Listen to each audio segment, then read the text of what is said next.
Sir ఇప్పుడు cancer అని కూడా ఇందాక మీరు అన్నారు బయటకు ఎక్కువ మాట్లాడొద్దు అని చెప్పేసి. సో ఇప్పుడు అంటే ఎలాంటి స్టేజెస్లో వచ్చే వాళ్ళకి ఎక్కువగా ఆప్షన్ ఉంటుందంటారు? ఎనీ క్యాన్సర్ అండి, ఎనీ క్యాన్సర్. బాగా హైలీ కాంప్లికేటెడ్ స్టేజ్లో మనకు అంటే స్టేజెస్ ఉంటాయి కదా సార్ అందులో? ఉంటాయి. హైలీ కాంప్లికేటెడ్ స్టేజ్లో ఇక్కడికి వస్తే ఏమవుతుందంటే వాళ్ళకు బెడ్ కావాలి, హాస్పిటల్లో ఆక్సిజన్ కావాలి, గ్లూకోజ్ కావాలి, ప్లస్ నా వైద్యం కావాలి. నా వైద్యాన్ని హాస్పిటల్లో పర్మిట్ చేయరు, అప్పుడు కష్టం. నా వైద్యం నడవాలి, వాళ్ళ వైద్యం నడవాలి, ప్లస్ నర్సింగ్ కేర్ నడవాలి. ఇవన్నీ కలపాలంటే నా వైద్యాన్ని అలో చేయని వాళ్ళు ఉంటారు బయట, ఎవరు అలో చేయరు, నమ్మరు. కాబట్టి అక్కడ వైద్యం చేయడం కష్టం. సింపుల్గా కొన్ని కాంప్లికేషన్స్ వస్తే నేను చాలామంది భావిస్తున్నాను వైద్యం, మంచి వైద్యం, చాలామంది కోలుకుంటున్నాను. కానీ క్యాన్సర్ గురించి నేను ప్రత్యేకంగా స్పెషల్గా ఇప్పుడు ఈ తరుణంలో మాట్లాడే ఆలోచన లేదు. ఎందుకంటే అదొక పెద్ద విషయం, ప్రపంచం నమ్మలేని విషయం. దాని నుంచి గొప్పగా మాట్లాడే తరుణం కాదు ఇది. ప్రివెన్షన్ అంటే ఇప్పుడు లైక్ వాళ్ళు వ్యాక్సిన్ వేసినట్టు ఇంజెక్షన్ చేసినట్టే చేస్తారా, లేకపోతే లైక్ మెడిసిన్ లానా? ఎగ్జాంపుల్, ఇంట్లో ఒకరికి కరోనా వచ్చింది, సీరియస్గా ఉన్నారు, నా వైద్యం వల్ల కోలుకుంటున్నాను. కానీ ఇంట్లో పక్క వాళ్ళకు కూడా సోకే అవకాశం ఉంది కదా, అప్పుడు నేను వాళ్ళకు కూడా వైద్యం ఇస్తాను, వాళ్ళకి రాకుండా కాపాడుతా. ఓకే. లాస్ట్ టైం కోవిడ్ కేసెస్లో ఎన్ని డీల్ చేశారు సార్? 3 years బ్యాక్ మొత్తం అల్లాడిపోయింది ప్రపంచం అంతా. ఓకే. ముఖ్యంగా పోలీస్ డిపార్ట్మెంట్ చాలా వచ్చినాయి. ఓకే. ఎలాంటి వాళ్ళు అంటే కోవిడ్ వచ్చి హాస్పిటల్ అడ్మిట్ అయ్యి ఆయాసం ఉండి ఐసీయూలో ఉన్నా కానీ తగ్గని పేషెంట్లు నా దగ్గర వచ్చేసి 2 రోజులు కోలుకున్నారు. ఓకే. ఇది నిజం సార్. ఇప్పుడు కొన్ని ప్రాబ్లమ్స్ ఉంటాయి, చెప్పుకోలేని ప్రాబ్లమ్స్ అంటూ పేషెంట్స్కి, అంటే లైక్ హెచ్ఐవి, ఎయిడ్స్ ఇలాంటివి, అవి క్యూర్ కావని ప్రతి ఒక్కరికి తెలుసు. అంటే వాళ్ళ జీవిత కాలం పొడిగించడమే తప్ప అని చెప్పేసి చెబుతూ ఉంటారు కదా. సో అలాంటి వాళ్ళకి మీరు ఎలా క్యూర్ చేస్తారు? హెచ్ఐవి అంటే అది వైరస్ ఇన్ఫెక్షనే. ఇప్పటిదాకా నేను చెప్పింది వైరస్ జబ్బుల వైద్యం గురించి మాట్లాడిన కదా, ఇది దాంట్లో బాగానే. కానీ దీంట్లో స్పెషాలిటీ ఏంటంటే HIV virus, hepatitis B virus, దీంట్లో కొంచెం కాంప్లికేషన్ ఉంటుంది. ఏ విధంగా ఆ వైరస్ మన జీవకణంలో దాగి ఉంటుంది. హెచ్ఐవి వైరస్ బయట ఎంతో ఉంటుంది, ప్లస్ కొన్ని సెల్స్, వైరస్ సెల్స్ జీవకణంలో దాగి ఉంటాయి. అట్లే కొన్ని హెపటైటిస్ బి సెల్స్ కూడా దాక్కొని ఉంటాయి. దాక్కున్నప్పుడు మనకు ఇమ్యూనిటీ దాన్ని గుర్తించలేదు, కాబట్టి దాన్ని చంపలేదు. మిగతా బయట ఉన్న వైరస్లని చచ్చిపోతాయి వైద్యానికి, నా వైద్యానికి. కానీ ఇవి కొన్ని మాత్రం వైరస్లు లోపల మిగిలిపోతాయి. అది కొన్ని నెలలకో కొన్ని ఏళ్ళకో మన దాని వీలుని బట్టి బయటకు వచ్చి మల్టిపుల్ అవుతూ ఉంటాయి. మళ్ళీ ఎప్పుడు వైరస్ ఉంది, ఇన్ఫెక్షన్ ఉందని జబ్బు పిక్చర్ వస్తూ ఉంటుంది. కాబట్టి HIV virus, hepatitis B virus పూర్తిగా పోతుందని చెప్పలేము మనం. కానీ పేషెంట్ చాలామంది కోలుకుంటారు, వాటి అవస్థలను కోలుకుంటారు, బాగా మామూలు మనిషి వాళ్ళే బతుకుతున్నారు. చాలా కొన్ని 20 ఏళ్ళ 27 ఏళ్ళ నాకు పేషెంట్లు జీవితకాలం పెరుగుతుంది. ఎయిడ్స్ పేషెంట్ నాకు 27 ఏళ్ళ హాయిగా ఉన్నారు. సీరియస్ పేషెంట్లు, అప్పుడు సీరియస్ పేషెంట్లు 27 ఏళ్ళ బతికి ఉన్నారు, హాయిగా ఉన్నారు, అన్ని విధాలు హెల్దీగా ఉన్నారు. సార్ మీరు ఏదో బుక్ రాశారు అని చెప్పి విన్నాము, ఆ బుక్ ఏంటో ఒకసారి చూపిస్తారు? ఇదండి నేను రాసిన పుస్తకము, curing the incurable. Yes, author by Subhash Chander. Okay. Subject ఏంటిది? Dot breakthrough in the treatment of viral diseases and toxic states. ఇది ఒక డాట్ అనే వైద్య విధానం నాది. ఓకే. కనుక్కున్న వైద్య విధానం డాట్. దానివల్ల వైరల్ జబ్బులు, టాక్సిక్ కండిషన్స్ తగ్గిపోతున్నాయి. ఈ డాట్ చికిత్స వల్ల వైరల్ జబ్బులు అన్నీ తగ్గిపోతున్నాయి, పాయిజన్ స్టేట్స్ కూడా తగ్గిపోతున్నాయి. వాటి గురించి ఈ పుస్తకం నేను రాశాను. ఓకే. దొనబండ అనే ఊరు మంచి, అప్పటి ఆదిలాబాద్ జిల్లాలో దొనబండ ఊరు ఉండేది. ఓకే. అక్కడ బ్లూ టంగ్ డిసీజ్ వచ్చింది. ఓకే. పశువులకు, గొర్రెలకు. అక్కడి సోషల్ వర్క్ నాకు చెప్పి నన్ను తీసుకెళ్ళాడు.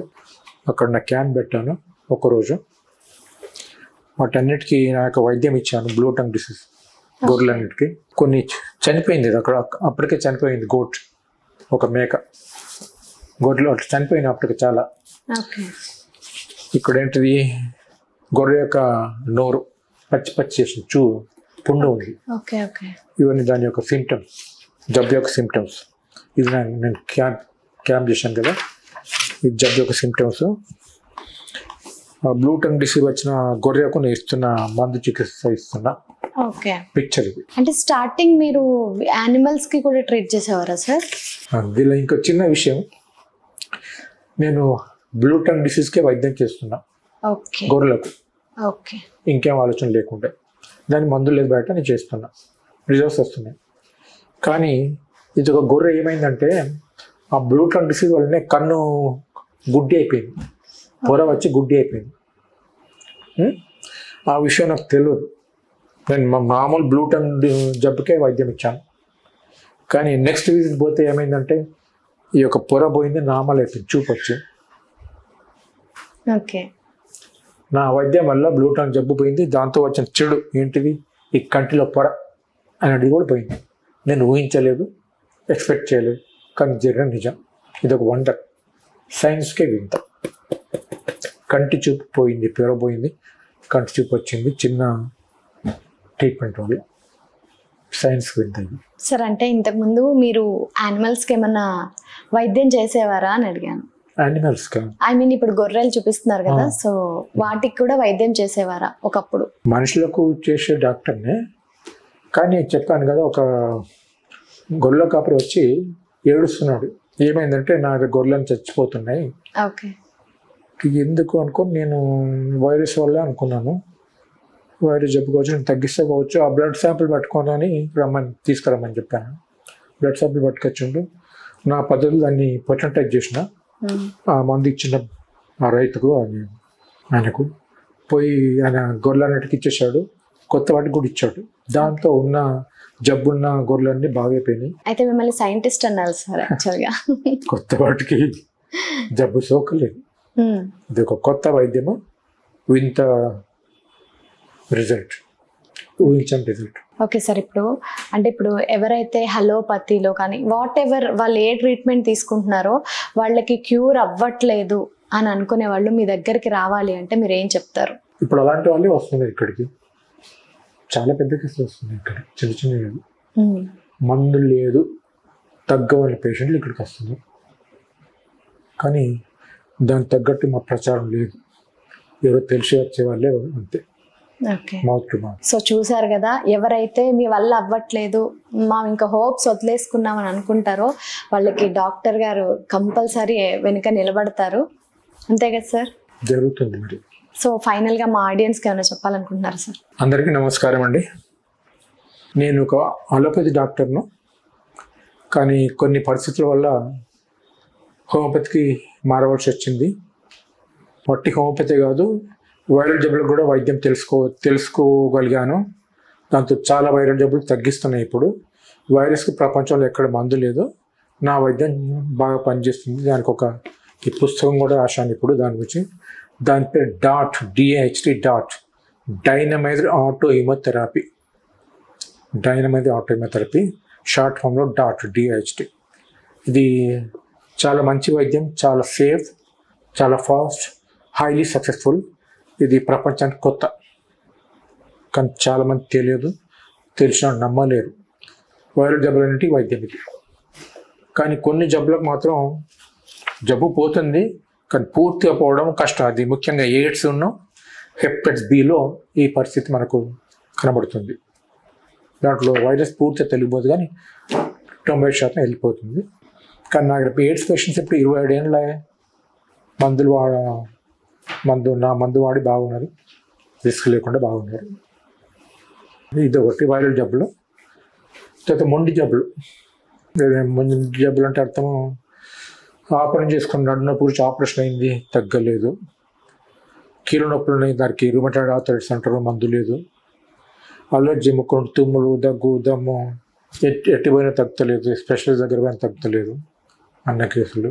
పక్షవాతం వచ్చింది, హెల్ప్లెస్ కండిషన్లో ఉన్నాను, అవి తగ్గుతున్నాయి. కానీ పక్షవాతం కేసులు కొంచెం తొందరగా వస్తే బాగుంటుంది, ఎందుకంటే లేట్గా అయిపోతే ప్రాబ్లం ఇక్కడ బ్రెయిన్లో సెటిల్ అయిపోతుంది, స్కీమియా సెటిల్ అవుతుంది, బ్రెయిన్ డెడ్ అయిపోతుంటుంది. కాబట్టి వాళ్ళు ఒక 2 రోజులు, 5 రోజులు, 10 రోజులు వస్తే చాలా మంచి ఫలితాలు ఉంటాయి. కొందరైతే పొద్దున వచ్చి సాయంత్రం నడుచుకుంటూ పోయిన ఉదంతాలు నా దగ్గర ఉన్నాయి పక్షవాతం గురించి. అట్లే జీబీ సిండ్రోమ్ అని చెప్పి ఒకటి, అలాంటి పక్షవాతం లాంటి పిక్చరే ఉంటుంది, అది కూడా పూర్తిగా కోలుకుంటుంది. మంచి వైద్యం ఎక్కడ లేదు. ఆటోఇమ్యూన్ డిజార్డర్స్, రిమటాయిడ్ ఆర్థరైటిస్, దగ్గులు, దమ్ములు, తుమ్ములు ఇవన్నీ తగ్గిపోతున్నాయి. ఇన్ఫెక్టివ్ కండిషన్స్ ఏమున్నాయి, ఇన్ఫెక్షన్ టీబీ ఉన్నా కానీ తగ్గుతున్నాయి. ఇంజరీ కేసెస్, ఎగ్జాంపుల్ తలకు దెబ్బ తాకింది, పరిచేసి ఏం లేదు, తలలో బ్లీడింగ్ లేదు, స్కల్ బాగానే ఉంది, స్కిన్ బాగానే ఉంది, కానీ నొప్పి పోతలేదు, అప్పుడు నా మంది ఇస్తే పోతుంది. క్యాన్సర్లో కూడా మేము గ్రోత్ను ఆపుతున్నాము, వాళ్ళు హాయిగా ఉంటున్నారు, సంతోషంగా ఉంటున్నారు. అది ఎంతవరకు ఉందో చూడాలి. ఇంకొన్ని 100 కేసులు వస్తే కానీ నేను గట్టిగా చెప్పలేను. ఎన్ని కేసులు వచ్చాయి సార్ ఇప్పుడు? 12-15 కేసులు రావచ్చు. ఓకే. Safe, fast, successful. ఇది నా వైద్యంలో ఎక్కడ పోయినా మీరు గమనించే విషయం. 3 మంత్రాలు.